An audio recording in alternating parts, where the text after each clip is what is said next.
You're listening to Tarazi Tuesdays with the Bible as Literature.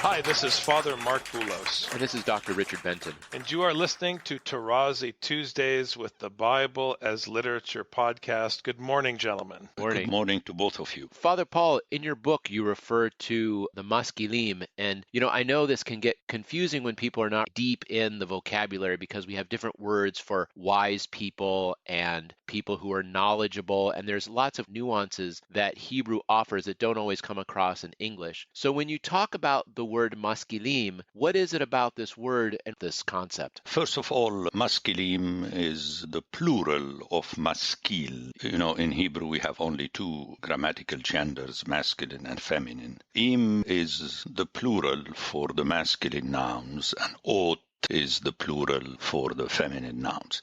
So Maskilim is the plural of maskil. Now, if we begin with the singular, what is striking, and here one has to follow a concordance, obviously, in Hebrew. You can't find it in English. You yourself mentioned the reason at the beginning that there are so many words about wisdom and so on and so forth, and it's very hard. And again, before going into the discussion, maskil is technically the participle of the fifth verbal form, which is the hifil. One can hear maskil, hifil. It refers to someone doing this action.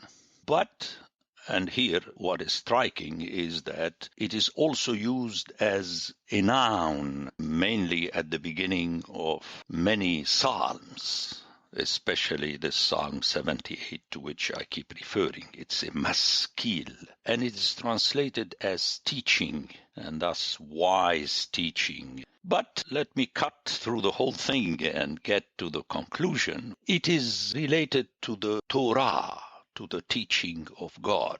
Again, let's go to Psalm 78. Once more, a lot of psalms are entitled Maskil, so one can refer to the book of Psalms as the book of the Maskilim. So this Maskil 78 is very clearly referring to the teaching of the Torah.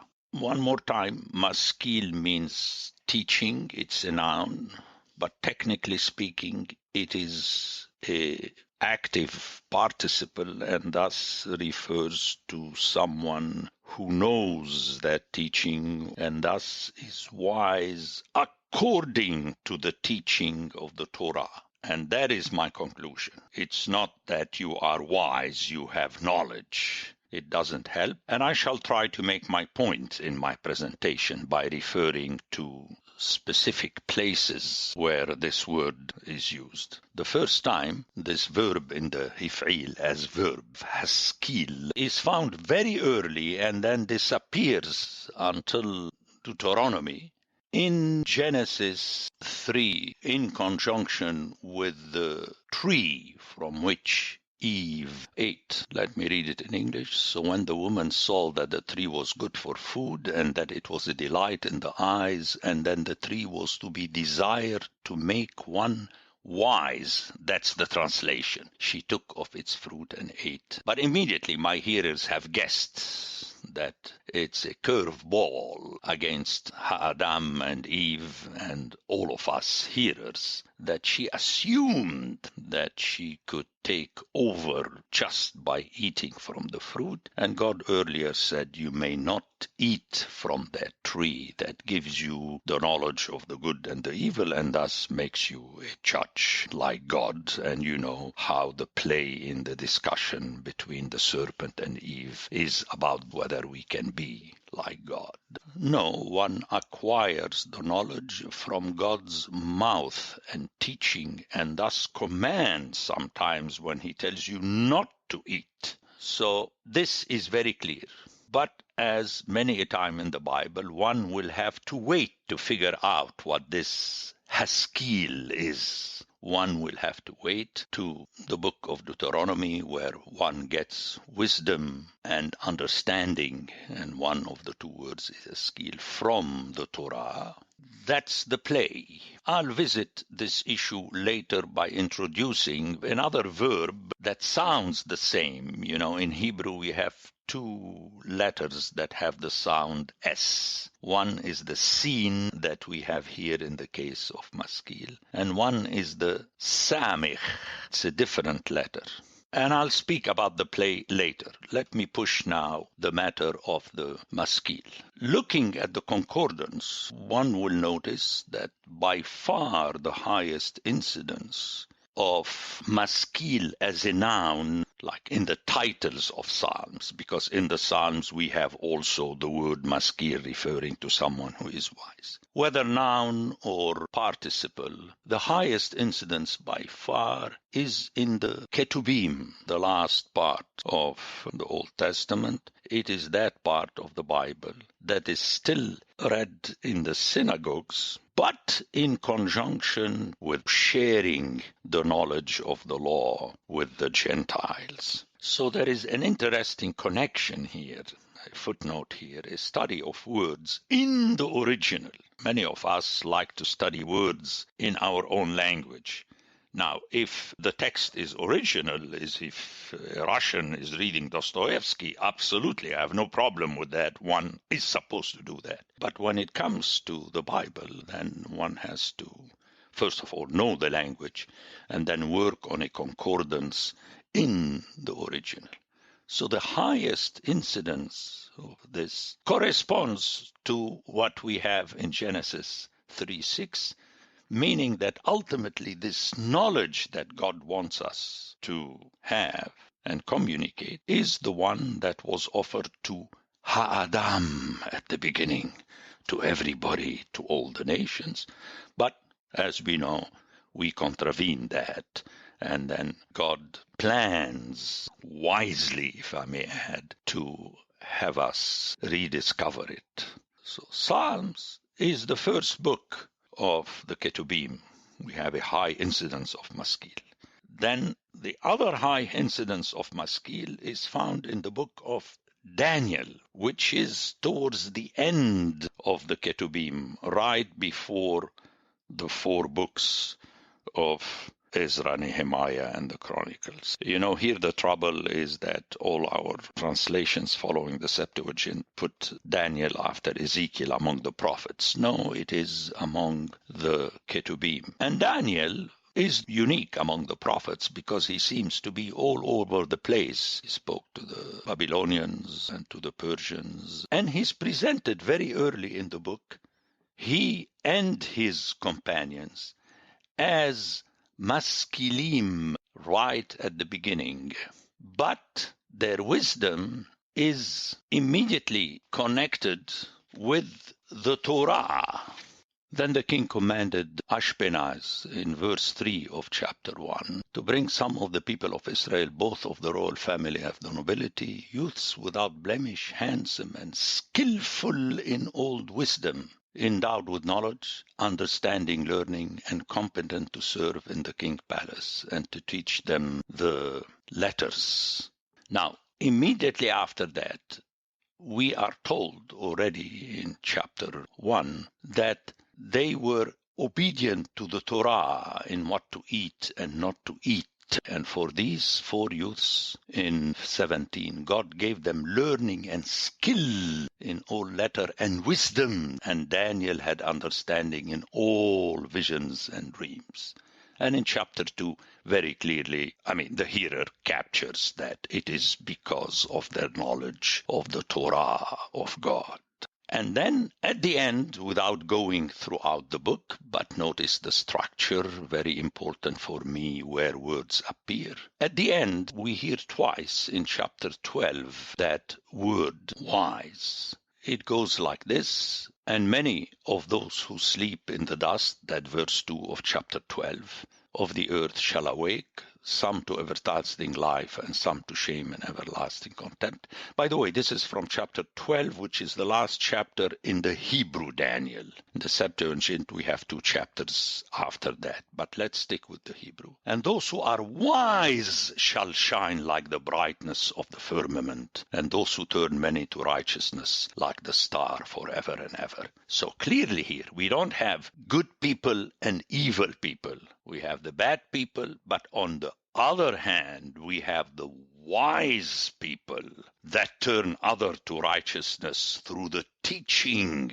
of this wisdom that comes from the Torah. So it's not just they are good people. Matthew 5 builds on that. And to make this absolutely clear to the hearer, a few verses later, we have a repetition of the reference to the wise. Verse 10, many shall purify themselves and make themselves white and be refined, but the wicked shall do wickedly, and none of the wicked shall understand. Wicked is the evil, very bad people. And notice the opposition, but those who are wise shall understand.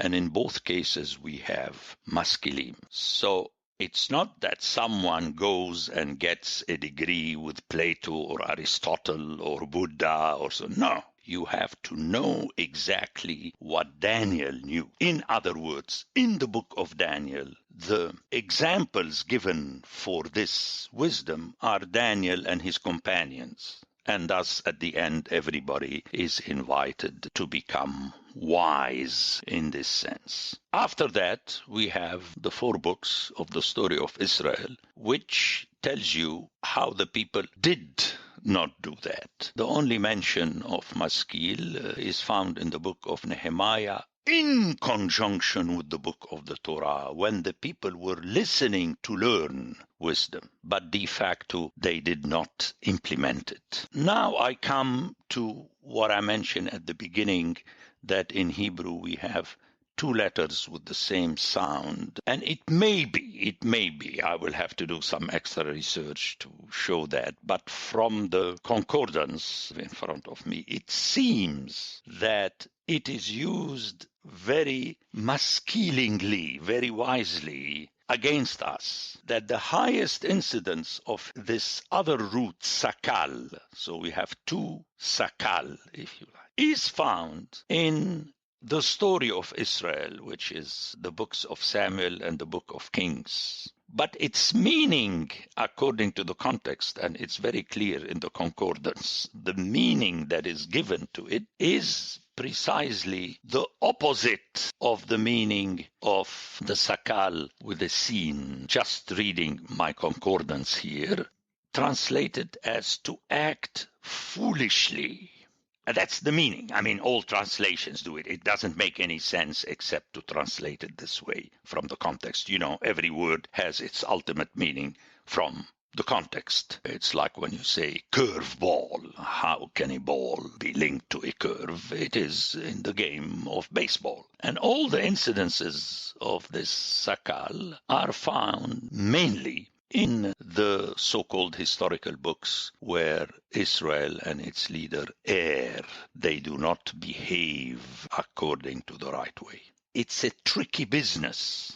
And personally, I'm convinced of that already by hearing Genesis 3:7, as I showed you. The learning is ultimately not the learning of the nations, mainly the Greeks and the other people, the philosophers. Let's go to the book of Job. Job was debating with the philosophers, and then at the end we are introduced to a young philosopher who realized that the others were wrong and he alone was right, and then everybody is shut up first by Job. No, you are all wrong, and then Job is shut up by God ultimately because he wanted to assert his righteousness. Remember that word at the end of Daniel, where to be righteous and to be wise is parallel, because to be righteous you have to be righteous in the court of God, which means according to his wisdom / teaching. God is wise. He doesn't need to be taught. But we, in order to be Maskilim, have to be taught the teaching of God.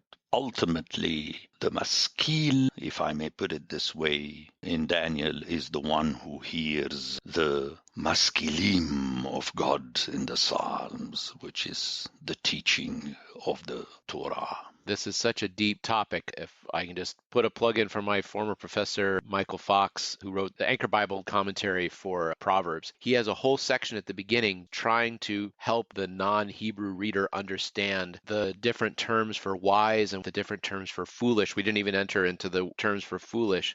Understanding Hebrew is so important, and using the concordance especially. I'm looking at Joshua 1, 7, and 8, where every translator I could find translates this maskil as to prosper and to have success. But when you read it in the context, it's exactly what you're saying, because in Joshua 1:7, be strong and be courageous that you may observe to do according to all the law, Torah, which Moses my servant commanded you, turn not from it to the right hand or to the left. And translators put that you might prosper wherever you go. But according to what you're saying, that you might become or be wise wherever you go, not only fits this context better, but fits the broader context of what the word is doing. It just attests again to the importance of being wary of translations, the importance of people who do know languages to talk about those languages and to look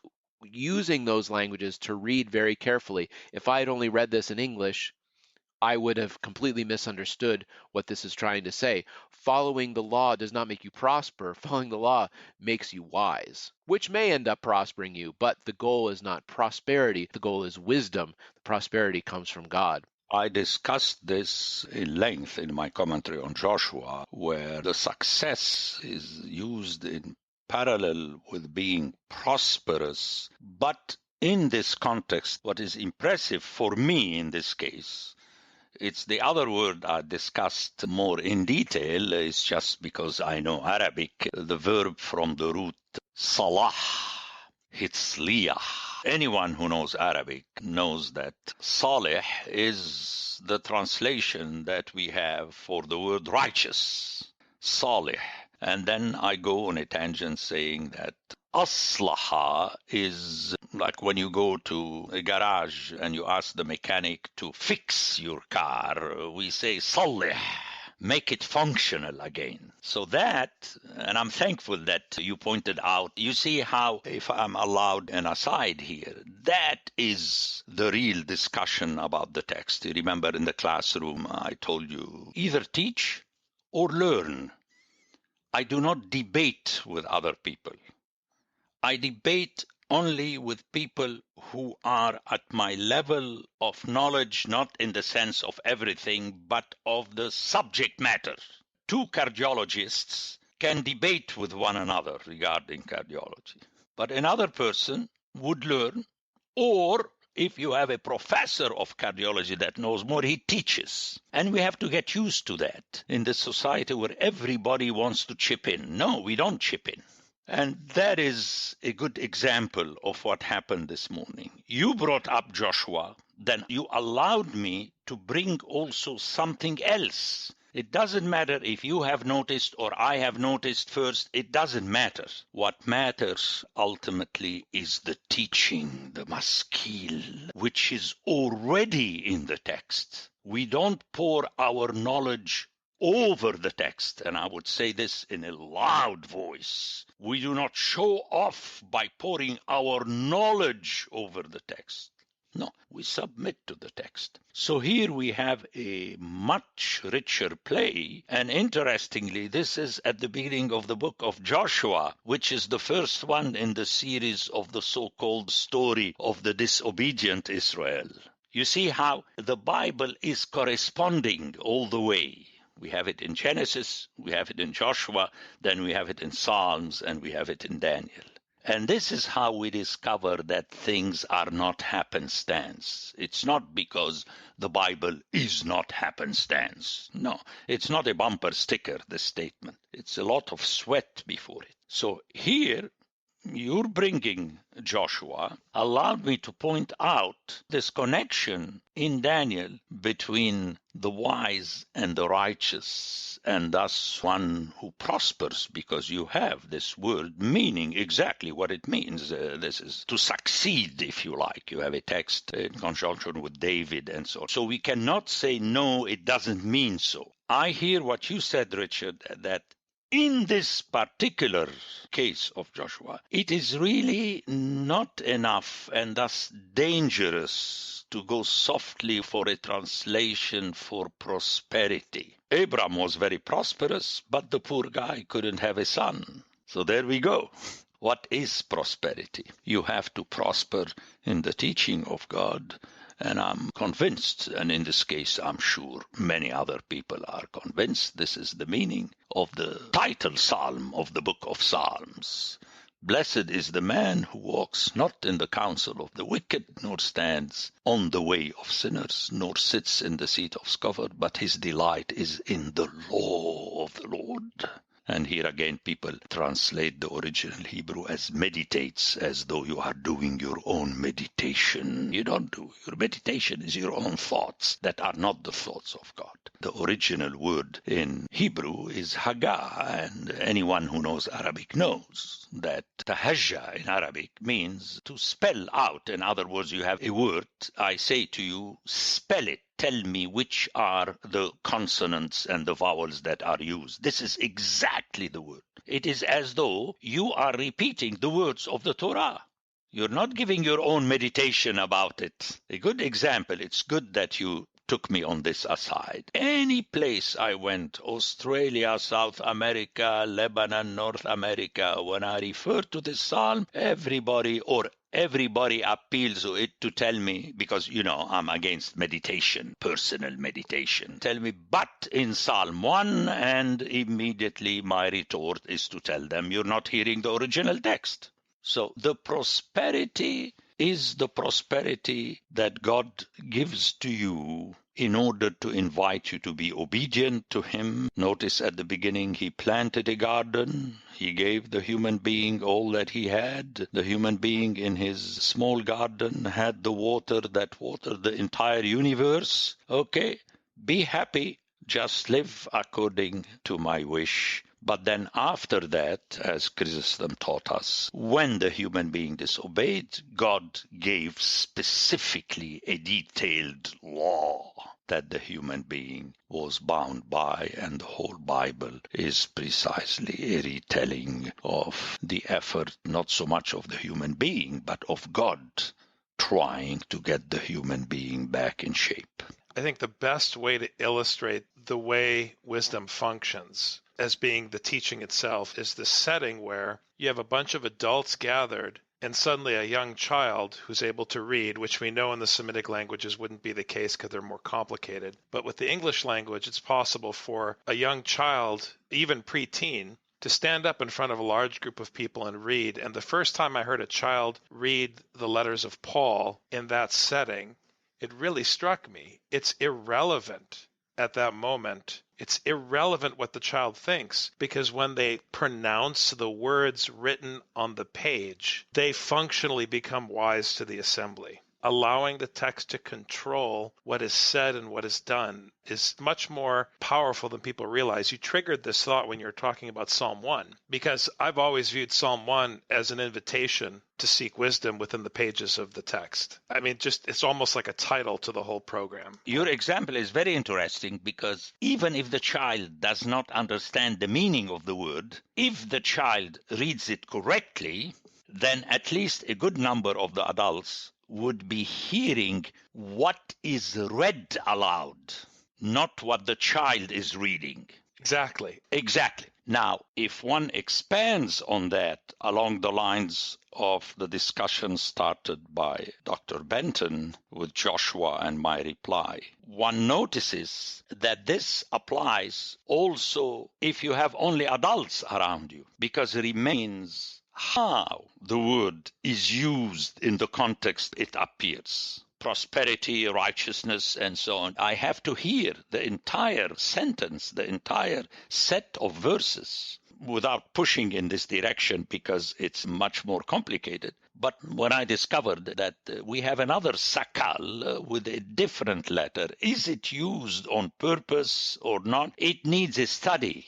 You see, it's not as simplistic as it appears because the original authors are not with us. And especially if one takes into consideration my thesis that I develop in the book, that the biblical language is a language on its own. It was concocted from many different Semitic languages, concocted by the authors. So what I'm saying, if I may, makes sense within my thesis. And my thesis, I'm convinced that it is correct, because all the other theses cannot answer all the questions raised by the text. They begin with assumptions, and then after that, you control the text. Imagine someone, if the assumption is that in Psalm 1 we have the verb meditate, and everybody starts meditating, that's the beginning of the end. That's what the serpent invited Eve to do. Let's meditate together. I love this even. I love, you know what I mean, but I can't stand it when people say, let's meditate together.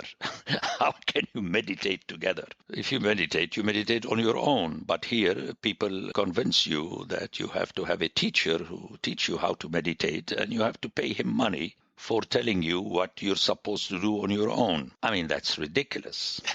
But it makes money, Father Paul. Anyway, okay. That's the answer.